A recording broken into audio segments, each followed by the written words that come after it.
থেকে টিকিয়ে রাখবার জন্য সনাতনের মাধ্যমে গোটা বিশ্বের মানুষ। Hi everyone, welcome to my new video. আজ আমরা চলে এসেছি চড়ক উৎসবে। ঘোরাতে পারবেন বরবরিয়া কলোনি ঐতিহ্যবাহী চড়ক মেলা। চৈত্র মাসের শেষ দিন অর্থাৎ চৈত্র সংক্রান্তি, আবার অন্যদিকে বৈশাখের শুরু, মানে কি আমাদের বাংলা নববর্ষ শুরু হতে চলেছে। তাই দেখা গেল যে চারিদিকেই শুধু চড়ক উৎসবের শুরু। এই নীল পুজোর উপর আমাদের সকলের বিশ্বাস আছে নানা রকম পৌরাণিক। যেমন অনেকেই মনে করেন যে আমাদের এই নীল পুজোয় দৈহিক যন্ত্রণা দেওয়া একটা কিন্তু ধর্মের অঙ্গ। আমি শুধু ভাবি এটি কিভাবে সম্ভব।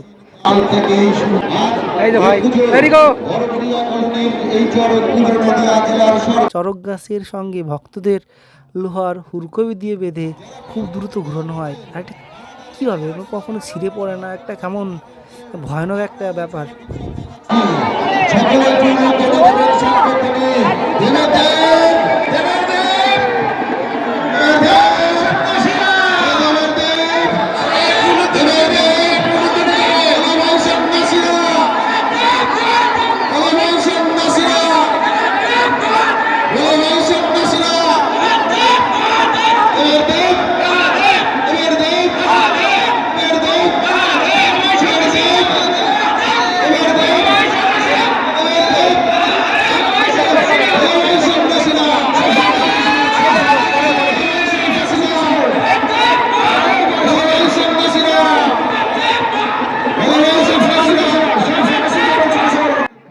তাই তো এটাই তো মহাদেবের বড় সকলের বিশ্বাস, এটাই তো একটা ধর্মীয় অঙ্গ, এটা আমি মনে করি।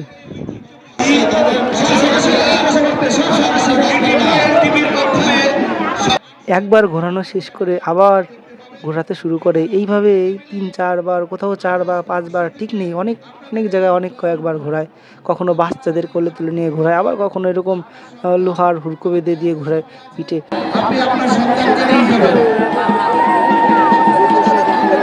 এত দ্রুত ঘোরানোর পরেও কিন্তু তারা শূন্যে ভেসে থাকে, কোথাও কখনো পড়ে যায় না। শুধু একবার দেখতে থাকুন কিভাবে ঘোরানো হচ্ছে, সত্যি এটা একদমই আশ্চর্যজনক একটা ব্যাপার।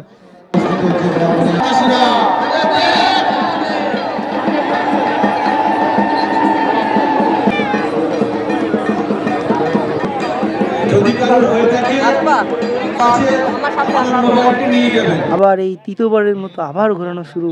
দর্শকগুলো শুধু একবার দেখুন, কত লাখো লাখো মানুষের ভিড়, কোথাও একটু ফাঁকা জায়গা নেই, চারদিকে শুধু মানুষ আর মানুষ। আর সবার কেন্দ্রবিন্দু কিন্তু এই চড়ক গাছ, সবাই কিন্তু এই নীল পুজো দেখতে এসেছে।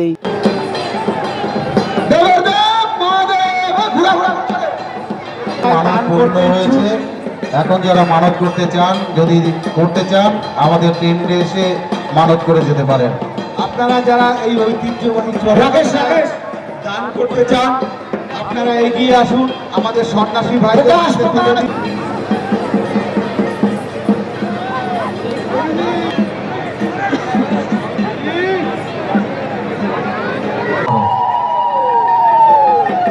শুধুই কি গাছ ঘোরানো, আরও কত কিছু বাকি। দেখুন একবার চড়ক শেষ হওয়ার সঙ্গে সঙ্গেই এইদিকে আবার বাজির মেলা শুধু চারদিক থেকে বাজি ফুটানো শুরু করে দিয়েছে। তাদের বলছি আপনারা টাওয়ার থেকে নেমে যান বা ইলেকট্রিক। আর এই বাজির মেলাগুলো সত্যি খুবই অসাধারণ। এই বাজিগুলি পুরো মাঠকে কত সুন্দর করে রাঙিয়ে দিয়েছে। ড্রোন ক্যামেরার মাধ্যমে প্রশাসন নজরদারির মধ্যে রেখেছে, ফলে কেউ অপ্রীতিকর কোনো কাজের সঙ্গে জড়িয়ে পড়বেন না, তাহলে প্রশাসন তার হাতে আইন তুলে দিতে বাধ্য হবে।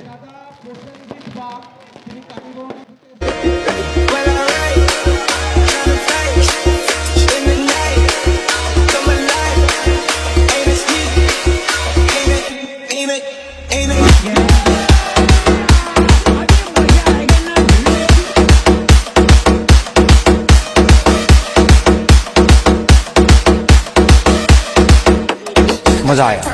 কামনা পূর্ণ হবেই এই নদিয়া জেলার বৃহত্তর চড়ক কমিটির পক্ষ থেকে আপনাদের কাছে আমরা বলছি।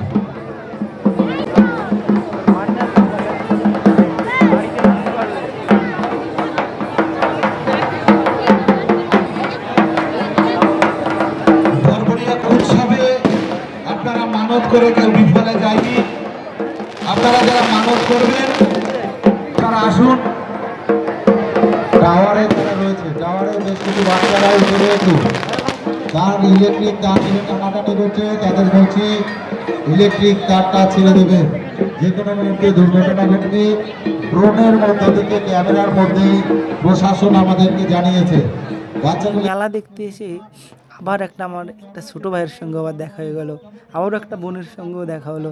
দেখো अच्छे दिनों का इंतजार ना करें, क्योंकि अच्छे दिन के चक्कर में उम्र गुजर जाती है और फिर पता चलता है कि जो गुजर गए वही अच्छे दिन थे।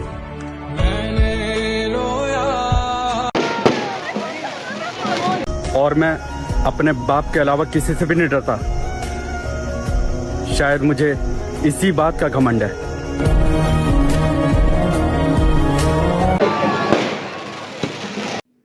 গাছ ঘোরানো শেষে আমি আপনাদের এই গাছটাকে দেখানোর চেষ্টা করছি যতটা নিচ থেকে দেখানো যায়। উপর দিকে একবার শুধু দেখুন গাছটা কত সুন্দর, কত কালার দিয়ে সাজানো, কত সুন্দর করে সাজিয়ে রেখেছে আজকের দিনটায়। এই মাঠটির একদিকে যেমন ছোট ছোট বাচ্চাদের খেলনার দোকান আছে, আবার একদিকে মিষ্টির দোকান, আবার একদিকে আইসক্রিমের দোকান। সত্যি খুবই ভালো লাগছিল।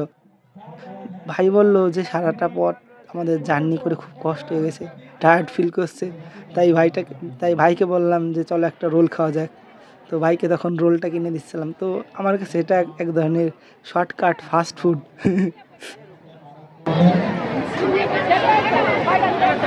নববর্ষের মেলার অন্যতম মিষ্টি হচ্ছে এই জিলাপি। সত্যি যদিও আমি খুব একটা ভালো খাই না, মানে একদমই খাই না, তবে এটি তৈরি করতে দেখে খুবই ভালো লাগছিল। আর একটা কাকা তো পাশ দিয়ে নিয়ে চলে যাচ্ছিল। এইভাবেই নিজে আনন্দে থাকুন, হ্যাপি থাকুন, বারবার উৎসবের আনন্দে মেতে উঠুন। দেখা হচ্ছে নতুন আরও একটি ভিডিও নিয়ে। সবাই ভালো থাকবেন, ধন্যবাদ।